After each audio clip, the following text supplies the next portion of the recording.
Good evening. Welcome to South Asia Newsline. I'm Akansha Parimu. Here are the top stories we are tracking for you on Friday, the 30th of September.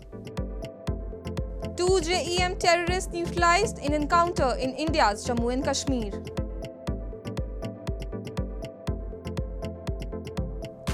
Suicide attack at Education Institute in Afghan capital kills 19.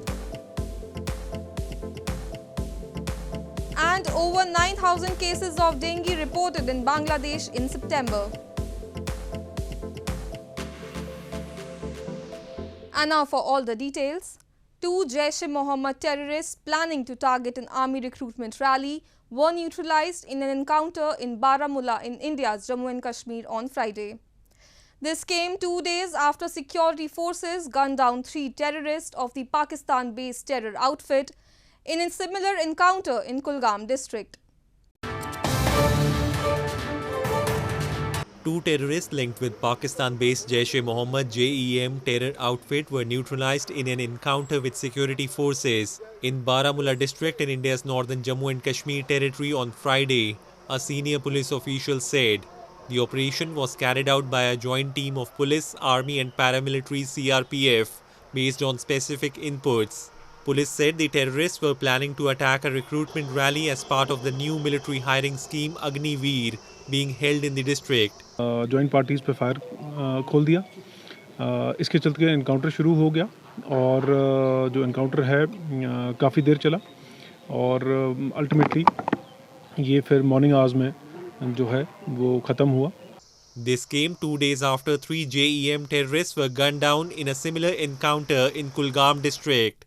Meanwhile, search operations were also underway in Shopian district, where a brief gunfight took place with terrorists, but they were believed to have escaped. India has long accused Pakistan aids terrorists to spread unrest in Kashmir Valley. Islamabad, however, denies the charge. Lieutenant General retired Anil Chauhan assumed charge as India's second Chief of Defence Staff on Friday. He will also function as Secretary to the Department of the Military Affairs. The appointment comes as the situation at the country's borders with neighbours China and Pakistan remains tense. Retired Lieutenant General Anil Chauhan paid tributes at the National War Memorial and received a Guard of Honor in New Delhi as he assumed the role of India's second Chief of Defence Staff on Friday after being appointed this week. 61-year-old Chauhan commanded the Indian Army's Eastern Division before retiring in May 2021. He succeeds Bipin Rawat, who died in a helicopter crash along with 13 others last December. Bipin Rawat was appointed as India's first CDS by Prime Minister Narendra Modi's government in late 2019. Chauhan will also function as Secretary to the Department of Military Affairs. He said he will try to fulfill expectations of 3 services. We will tackle all challenges and difficulties together, he said. Chief of Defence Staff के पद की जो आशाएं और उपेक्षाएं भारत के तीनों सेनाओं को या सरकार की या हमारे देशवासियों की है, मैं उन्हें पूरा करने की भरपूर कोशिश करूंगा। The appointment comes after months of speculation over who would be India's defence chief, while the situation at the country's borders with neighbours China and Pakistan remains tense. In news from Pakistan, scores of labourers in Pakistan's southern Sindh province were seen repairing railway tracks which were damaged by devastating floods in the country, eyeing a possible restart of the train services in the first week of October. Thousands of rail workers have also been struggling for income for more than a month now. Hundreds of labourers were seen working to repair railway tracks on Wednesday damaged by recent floods in Pakistan's southern Sindh province, eyeing a possible restart of a train service next week. Thousands of rail workers have also been struggling for income for more than a month after a historic and intense monsoon dumped about 3 times as much as rain as Pakistan's 3-decade average.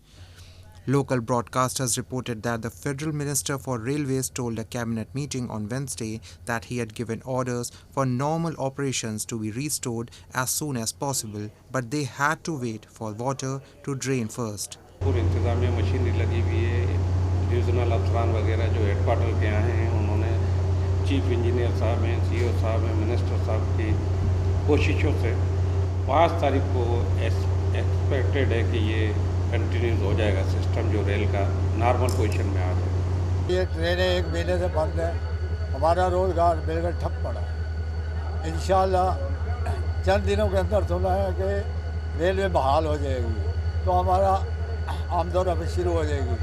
हमें फ़िलहाल कुछ भी नहीं है, हम फारिग खड़े हैं, हम बेरोज़गार हैं, हमारा रोज़गार यही है, इसी से हमारा दारोमदार चलता है।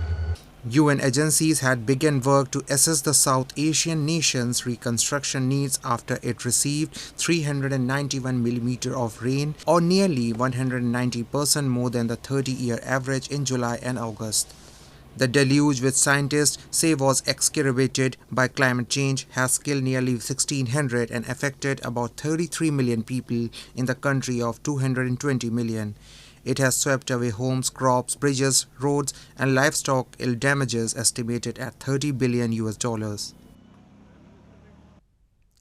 Moving on, locals in Pakistan-administered Kashmir have raised concern over indiscriminate felling of trees, as it is leading to environmental degradation and unusually warm temperatures in the illegally occupied region. They have claimed that the Pakistan government has done nothing to mitigate the effects of natural calamities, and they are left to brace the hazardous consequences. Locals in Pakistan-administered Kashmir have raised concern over climate change and deforestation, as it is leading to environmental degradation and unusual warm temperatures in the illegally occupied region. Roshan Mughal, a local journalist, said that glacial melt in the region due to unprecedented heat wave this year resulted in devastating floods. He added trees along the rivers which worked as a flood defense have disappeared in the past few years, and hardly any new trees have come up in their place. He urged the Pakistani government to stop deforestation. और आज़ाद कश्मीर के अंदर भी जो गैर मामूली बारिशें हुई, जिनमें क्लाउड बरस्ट हुए, जिससे हम कहते हैं कि आसमानी बिजली गिरी, वहाँ पे नाले फूटे, वो लोगों को नुकसान हुआ। 46 के करीब लोग आज़ाद कश्मीर के अंदर इन आफात की नज़र हुए और बड़ी तादाद में लोगों के घर गिरे। और क्लाइमेट चेंज के इतने असरात के जून के महीने में नीलम वैली में इतनी ठंड होती है, इतनी सर्दी होती है, लेकिन जून के महीने में ऐसी गर्मी की शिद्दत आई कि वहाँ पे सैकड़ों बकरियाँ हलाक हुई। Locals in Pakistan-administered Kashmir have blamed that Pakistan has paid little attention to their pressing problems over the years while it exploits natural resources in the region. They say that authorities have done nothing to mitigate the effects of natural calamities, and they are left to brace the hazardous consequences. In news from Afghanistan, a suicide attack at a tutoring center in Afghan capital Kabul killed at least 19 people and wounded dozens, police said on Friday, but there was no immediate claim of responsibility for the blast. The official death toll was likely to rise. At least 19 people were killed and dozens were wounded in a suicide attack at a private tutoring center in Afghanistan's capital Kabul on Friday, with no immediate claim of responsibility for the blast. Families rushed to hospitals where ambulances were arriving with victims. A Kabul police spokesperson said the official toll was 19 people dead and 27 wounded, but the death toll was likely to rise. Many of those living in the western area where the blast occurred are Hazara, an ethnic Shiite Muslim minority targeted in past attacks launched by ultra-radical Islamic State and others.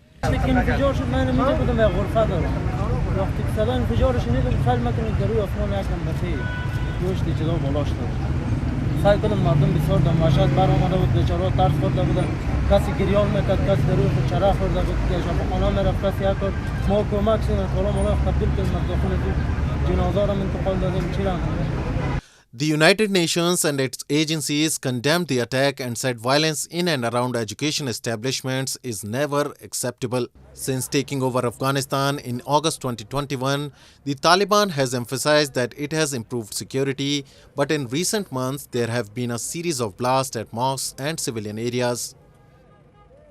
Over 9,000 fresh cases of dengue fever have been reported in Bangladesh in September alone, while the death toll has climbed past 50 this year.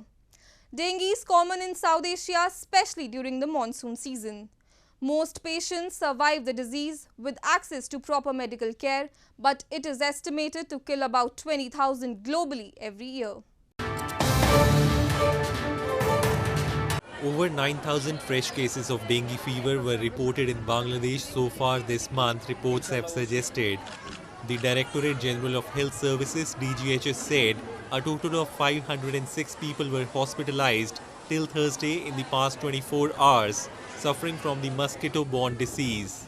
The South Asian nation has been reporting over 500 cases of dengue for the past 3 consecutive days. According to DGHS, month-wise, 1 person died in June, 9 in July, 11 in August, and 34 in September. With the fresh infections, the number of confirmed dengue cases in Bangladesh has reached 15,852 this year, and it has claimed over 50 lives so far. Dengue fever, spread by the bite of Aedes aegypti mosquito, usually causes intense pain in muscles and joints. It is common in South Asia, especially during the monsoon season, and there is no specific treatment. Most patients survive the disease with early detection and access to proper medical care, but it is estimated to kill about 20,000 globally every year. An all-women cast of traditional play Ramlila depicting the life of Hindu Lord Ram is grabbing eyeballs in India's Zirakpur town. One of the performers said they thought it will just be their families who would watch them act, but it has been houseful since day one. Women in Zirakpur in India's northern Punjab state are performing Ramlila, a reenactment of Hindu Lord Ram's life, marking the first depiction of the mythological epic by an all-women cast. Every year, Ramlila is staged during the 9-day Hindu festival of Navratri across the country. Legend has it that Ram's consort Sita was abducted by demon king Ravan. Ram went in war with Ravan to release his wife from captivity. The traditional play depicting this story concludes on the 10th day, coinciding with the Dussehra festival with the killing of Ravan, signifying the victory of good over evil. One of the performers said they thought it will just be their families, but it has been houseful since day one.